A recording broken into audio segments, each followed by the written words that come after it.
சட்டமன்ற உறுப்பினராக பதவி வகிக்கக்கூடிய எவருக்கும் அமைச்சராக இருக்கக்கூடிய தகுதி உண்டு. இது அனைவருக்கும் தெரிந்த ஒன்று. சட்டமன்ற உறுப்பினர் அமைச்சருக்கு என்று தனியாக தகுதி இழப்போ அல்லது அவர் பதவியில் இருக்க வேண்டும் என்பதற்கோ தனியான விதிகள் கிடையாது. சட்டமன்ற உறுப்பினருக்கு உண்டான விதிதான் அமைச்சருக்கு பொருந்தும். எனவே அமைச்சர் சட்டமன்ற உறுப்பினராக இருப்பதற்கு பொன்முடி தகுதி உள்ளவராக இருக்கின்ற பொழுது அவர் அமைச்சராக இருப்பதற்கு முழு தகுதி உள்ளவராக ஆகின்றார். எனவே அந்த அடிப்படையில் தான் மாண்புமிகு தமிழ்நாடு முதலமைச்சர் அவர்கள் அவரை அமைச்சராக மீண்டும் பதவியேற்க வேண்டும் என்று ஆளுநருக்கு பரிந்துரைத்திருந்தார். ஆனால் நம்முடைய ஆளுநர் தான் சிறந்த மேதாவி ஆகிவிட்டதே. எனவே அவர் சட்ட வல்லுநரை கேட்கிறேன் அதை கேட்கிறேன் என்று சொல்லி கடைசியாக முடியாது என்று மறுத்திருக்கின்றார். அதற்கு இன்றைக்கு உச்சநீதிமன்றம் நல்ல பதிலை தந்திருக்கிறது. நல்ல குட்டி இருக்கிறார்.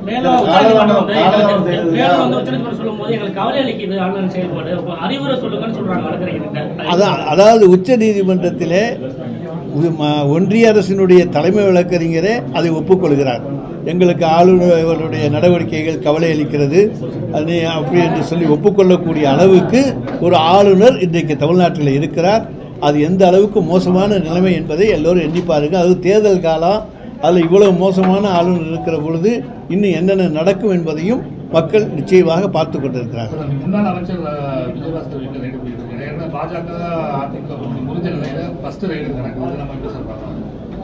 அது ஏற்கனவே முன்னால் ஒருக்கா எல்லாம் ஐடி எல்லாருமே சோதனையெல்லாம் போட்டிருக்காங்க. அதனுடைய தொடர்ச்சி என்று எடுத்துக்கொள்ளலாமே தவிர இதனை மிரட்டல் என்று எடுத்துக்கொள்வதற்கு வாய்ப்புகள் கம்மி தான். ஏன்னா இவர் கூட்டணி பேசியதில் இவரும் ஒரு முக்கியஸ்தர் தான். அதனால இவர் பாஜகவுக்கு நெருங்கியவர் தான். எனவே அதனுடைய ஒரு தொடர்ச்சியாக வேண்டுமென்றால் இருக்கலாமே தவிர இதை அச்சுறுத்தல் என்ற கண்ணோட்டத்தோடு நாங்கள் பார்க்கவில்லை. இவரால் வராத இடி இப்போ வந்திருக்காங்களே, அதனால தான் அவங்களுக்கு எப்போ ஞானோதயம் வருதோ அப்போ வர்றாங்க. இது நமக்கு திமுக சைடோ திமுக கூட்டணி சைடோ வந்தாங்க, அதை நம்ம எதிர்க்கிறோம். இப்போ அதிமுக சைடு வரும்போது நம்ம அரசியல் நான் ஆதரிக்கிறேன்னு சொல்லலை. நான் என்ன சொல்கிறேன்னா, ஏற்கனவே அவர்கிட்ட ஐடி சோதனை இருக்கு, நிறைய ரெக்கார்டுகள் கைப்பற்றியிருக்காங்க. அதனுடைய தொடர்ச்சியாக இது இருக்கலாம் என்று தான் சொன்னேனே தவிர நாங்கள் ஒன்றும் இது பண்ணி சொல்லலை. எங்கள்கிட்ட மிரட்டுறதுக்காண்டி அவங்கள்ட்ட ரெக்கார்டு படி கண்டுபிடிச்சிருப்பாங்க. அது செக்அப் பண்ணிக்கிறதுக்காண்டி வந்திருக்கலாம்.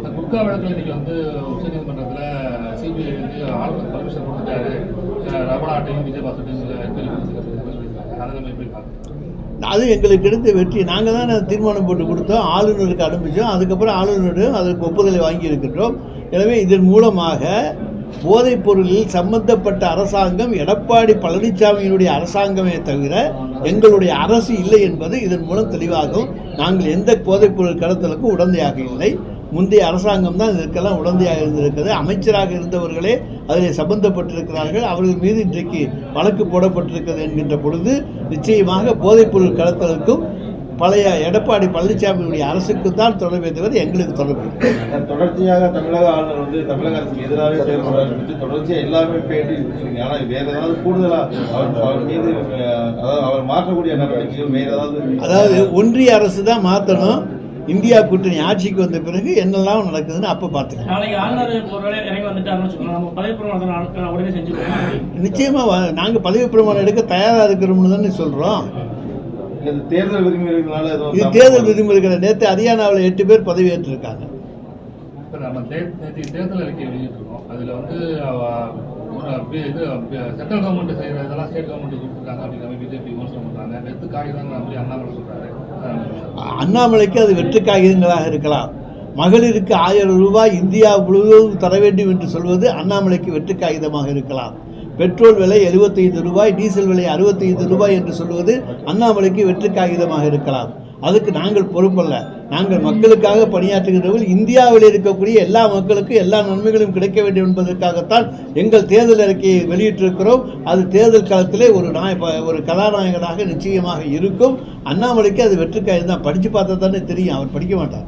தொடர்ச்சியா ஆளுநருக்கு பல்வேறு தடவை நீதிமன்றம் அவங்களுக்கு நிறைய தடவை கொட்டுக்கொட்டா சொல்றீங்க.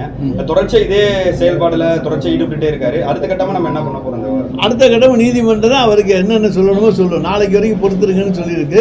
அடுத்து என்ன குட்டுதுன்னு நாளைக்கு பார்ப்போம்.